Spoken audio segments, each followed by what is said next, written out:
Hello everyone. Today we will discuss about types of cooperative society. Last video में हमने cooperative society का meaning, उसकी merits और demerits की थी। कोऑपरेटिव सोसाइटी क्या होता है? जिसमें कुछ मेंबर्स मिलकर एक एसोसिएशन बनाते हैं अपने ही मेंबर्स के वेलफेयर के लिए। Types of cooperative society, there are 6 types. First, consumer cooperative society.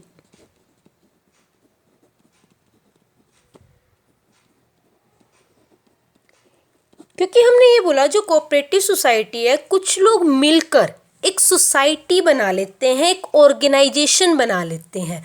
तो जैसे लोग उस सोसाइटी के अंदर होते हैं, जिस टाइप के लोग उस सोसाइटी में होते हैं, उसी से ही उस सोसाइटी का नेम बन जाता है। जिस तरह के लोग, जिस टाइप के लोग उस सोसाइटी में होंगे, उसी नेम से ही वो क्या बन जाती है? एक सोसाइटी बन जाती है। अब ये देखो, इसमें क्या है? कंज्यूमर कोऑपरेटिव सोसाइटी, मतलब उस सोसाइटी में सारे के सारे कौन होंगे? कंज्यूमर्स। सारे के सारे कौन होंगे? कंज्यूमर्स। 2 वर्ड्स होते हैं, एक होता है कस्टमर, एक होता है कंज्यूमर। इन दोनों वर्ड्स में कंफ्यूजन है। सब ये सोचते हैं कि ये दोनों सेम है, लेकिन इन दोनों में डिफरेंस है। हाँ, कहीं कहीं हम इन दोनों को एक ही यूज़ कर लेते हैं, बट डिफरेंस क्या है? कस्टमर। कस्टमर कौन होता है? जो गुड्स को बाय करता है, जो गुड्स को परचेज करता है, वो होता है कस्टमर। कंज्यूमर कौन होता है? जो गुड्स को यूज़ करता है।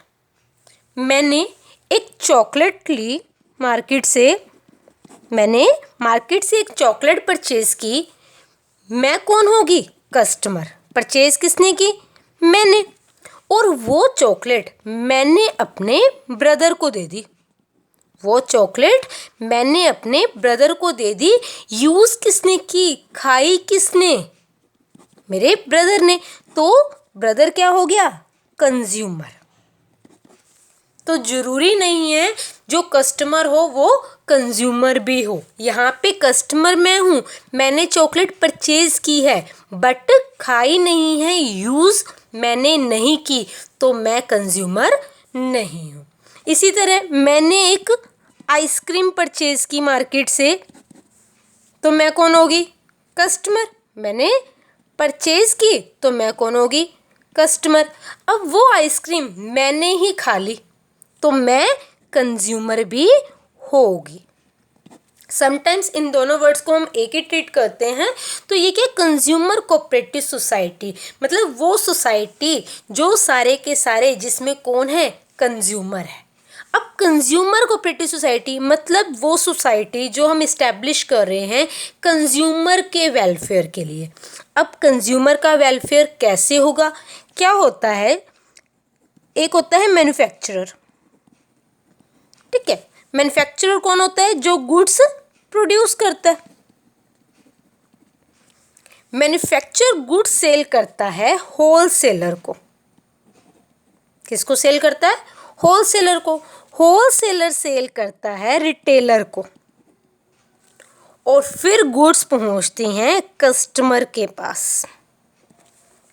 सबसे पहले मैन्युफैक्चर से गुड्स जाती हैं होलसेलर के पास, होलसेलर से रिटेलर, रिटेलर से कस्टमर। मैन्युफैक्चरर्स ने गुड्स बना दी और प्राइस रख दिया किसी गुड्स का 20, मतलब मैन्युफैक्चरर ने वो गुड्स होलसेलर को दी 20 की। होलसेलर क्या करेगा? आगे रिटेलर को देगा, बीच में उसने अपना प्रॉफिट ऐड किया। यानी कि होलसेलर रिटेलर को कितने में सेल कर रहा है? 25 में। अब रिटेलर आगे 25 का तो कस्टमर को नहीं देगा ना, तो रिटेलर ने भी 5 बीच में प्रॉफिट ऐड कर दिया और कस्टमर को सेल कर दिया 30 रुपीज़ का। यानी कि प्रोडक्ट 20 वाला कस्टमर को मिला कितने में? 30 में। तो ये जो दोनों हैं, होलसेलर और रिटेलर, इनको हम बोलते हैं मिडल मैन। क्या बोलते हैं, मिडल मैन। तो कंज्यूमर कोऑपरेटिव सोसाइटी का मतलब क्या होता है कि वो सोसाइटी जो कंज्यूमर की हेल्प के लिए, वेलफेयर के लिए बनाई गई है। मतलब अब क्या करेगी, ये जो सोसाइटी है, जो कंज्यूमर कोऑपरेटिव सोसाइटी है, सारे के सारे इसमें कौन है, कंज्यूमर्स हैं। तो ये सोसाइटी क्या करती है, परचेज करती है मैन्युफैक्चरर से। ये सोसाइटी क्या करती है, परचेज करती है मैन्युफैक्चरर से। अब मैन्युफैक्चरर कितने में सेल कर रहा है, 20 में, यानी कि सोसाइटी को कितने का मिल रहा है, 20 का। तो ये अपने मेंबर्स को सेल कितने में करेगी, 20 रुपीज़ में। अब यहाँ कस्टमर को पड़ रहा है 30 का, यहाँ कस्टमर को पड़ रहा है 20 रुपीज़ का। यानी कि जब कस्टमर को ये लगता है कि मिडल मैन मेरा एक्सप्लॉयटेशन कर रहा है, but customer good quality product चाहता है रिजनेबल प्राइस पे, तो कंज्यूमर कोऑपरेटिव सोसाइटी का बोन होता है, इस्टेब्लिश की जाती है, ताकि मिडल मैन के एक्सप्लॉयटेशन से कस्टमर को बचाया जा सके। तो ये कोऑपरेटिव सोसाइटी क्या करती हैं, मैन्युफैक्चरर से बल्क में, मतलब लार्ज क्वांटिटी में गुड्स परचेज कर लेती हैं और अपने ही मेंबर्स को ये प्रोवाइड करती हैं, सेल करती है।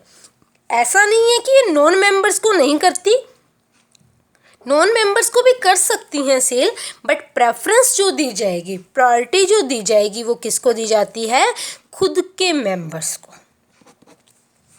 Getting it?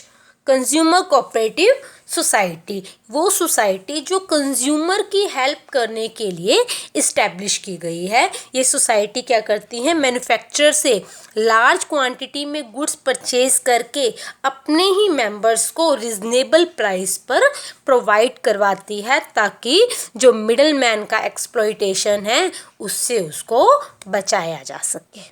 ओके, उसके बाद हमारी सेकंड आती है प्रोड्यूसर कोऑपरेटिव सोसाइटी।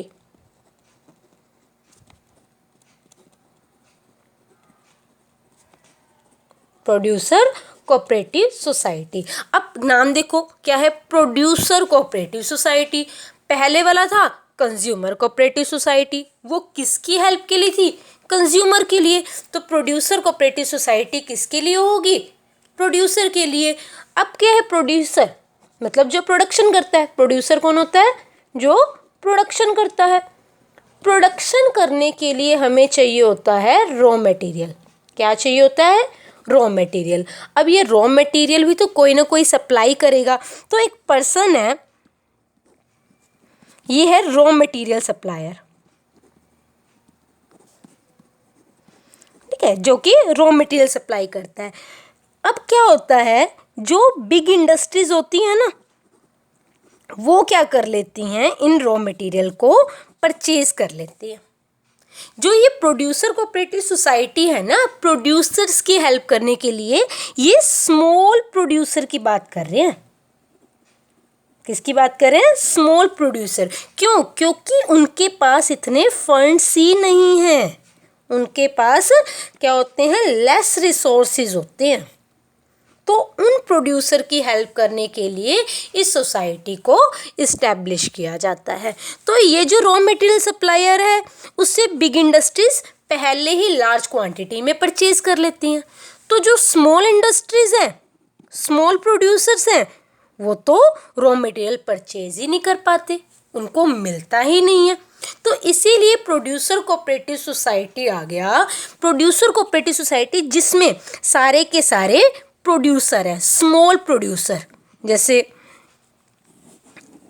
ये क्या हो गया, प्रोड्यूसर कोऑपरेटिव सोसाइटी।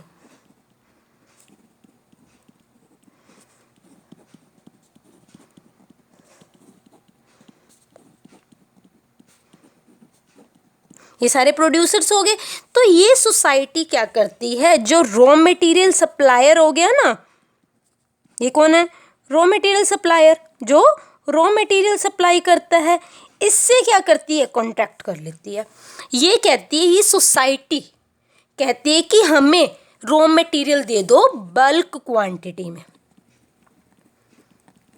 हमें रॉ मटेरियल दे दो बल्क क्वांटिटी में। तो ये सप्लायर क्या करते हैं, इन सोसाइटीज़ को रॉ मटेरियल दे देते हैं। वो ये कहते हैं कि तुम हमें लार्ज क्वांटिटी में दे दो, आगे हम अपने आप सेल कर लेंगे वो हमारे अकॉर्डिंग। तो इनको तो रॉ मटेरियल सेल करने से मतलब है ना, इनका रॉ मटेरियल बिकना चाहिए। तो रॉ मटेरियल सप्लायर जो है इन कोऑपरेटिव सोसाइटी को लार्ज क्वांटिटी में रॉ मटेरियल सप्लाई कर देता है, और फिर ये सोसाइटीज़ क्या करती हैं, अपने ही मेंबर को उनकी नीड के अकॉर्डिंग रॉ मटेरियल प्रोवाइड कर देती हैं। है समझ। प्रोड्यूसर कोऑपरेटिव सोसाइटी वो सोसाइटी जो कि स्मॉल प्रोड्यूसर की हेल्प करने के लिए बनाई जाती है, ताकि वो जो बिग इंडस्ट्रीज़ है ना उनको फेस कर सकें, क्योंकि जो बिग इंडस्ट्रीज़ हैं उनके पास पहले ही मनी है, वो रॉ मटेरियल लार्ज क्वांटिटी में परचेज कर लेते हैं, जिससे स्मॉल प्रोड्यूसर को मिल ही नहीं पाता। तो वो क्या करते हैं, सोसाइटी में एंटर करते हैं। सोसाइटी क्या करती है, लार्ज क्वांटिटी में परचेज करती है सप्लायर से, और फिर अपने मेंबर्स को उनके नीड के अकॉर्डिंग थोड़ा थोड़ा सप्लाई कर देती है। ओके। थर्ड हमारा आता है marketing cooperative society. Marketing cooperative society. Marketing वैसे तो एक बहुत वाइडर कंसेप्ट है, अगर जनरल सी बात करें तो मतलब प्रोडक्ट को सेल करना, और भी काफ़ी सारी एक्टिविटीज़ जो सेल से रिलेटेड होती है। ट्रांसपोर्टेशन आ गया, वेयर हाउस आ गया। ट्रांसपोर्टेशन क्या होता है, एक प्लेस से दूसरे प्लेस पर गुड्स को लेकर जाना। वेयर हाउस जहाँ पे गुड्स को जो है स्टॉक रखा जाता है, स्टोर की जाती हैं। ठीक है। तो मार्केटिंग कोऑपरेटिव सोसाइटी, अब आप लोग देखते हो कि जब आप रोड पर निकलते हो तो बहुत बड़े बड़े बैनर्स से लगे होते हैं, होर्डिंग लगे होते हैं। लक्स सोप की बात करें, उसके अलावा पेप्सी की बात करें। ठीक है। तो ये क्या होती है, एक एडवर्टीजमेंट होती है। क्या होती है, एडवर्टीजमेंट। जो आप प्रोडक्ट देखते हो वो क्या होती है, जो बड़ी बड़ी कंपनीज होती है ना उनके प्रोडक्ट की ऐड होती है, और उन एडवर्टीजमेंट में बहुत पैसा लगा होता है। और जो एडवर्टीजमेंट में पैसा लगा होता है ना वो क्या करते हैं, कस्टमर से ही वसूलते हैं। कैसे, प्रोडक्ट का जो प्राइस है उसको इंक्रीज करके, उस प्राइस में ऐड करके। तो जो स्मॉल प्रोड्यूसर हैं वो तो क्या है, इन एडवर्टीजमेंट को अफोर्ड नहीं कर सकते ना। अब सारी की सारी कंपनीज, जैसे प्रॉक्टर एंड गैम्बल हो गया, HUL हो गया, जैसे क्लिनिक प्लस शैम्पू है, HUL का है, नेस्ले कंपनी होगी। अब ये तो हैं बड़ी कंपनीज, ये तो एडवर्टीजमेंट पर बहुत स्पेंड कर सकती हैं, लेकिन सारी की सारी कंपनीज इनकी तरह बड़ी तो नहीं होती ना। कुछ स्मॉल कंपनीज भी होती हैं, कुछ स्मॉल प्रोड्यूसर भी होते हैं जो प्रोडक्ट बनाते हैं। अब वो तो इतना एडवर्टीजमेंट पे स्पेंड नहीं कर सकती, तो उनका प्रोडक्ट मार्केट में कैसे बिकेगा, क्योंकि कहते हैं ना जो दिखता है वही बिकता है। आपने ऐड देखी, आपको पता है मार्केट में ये प्रोडक्ट है, तो ही तो आप परचेज करोगे। अगर आपने किसी प्रोडक्ट की ऐड नहीं देखी तो आप वो प्रोडक्ट कैसे परचेज करोगे। तो प्रॉब्लम आ जाती है स्मॉल प्रोड्यूसर के लिए कि ये अपने प्रोडक्ट को मार्केट में कैसे बेचें।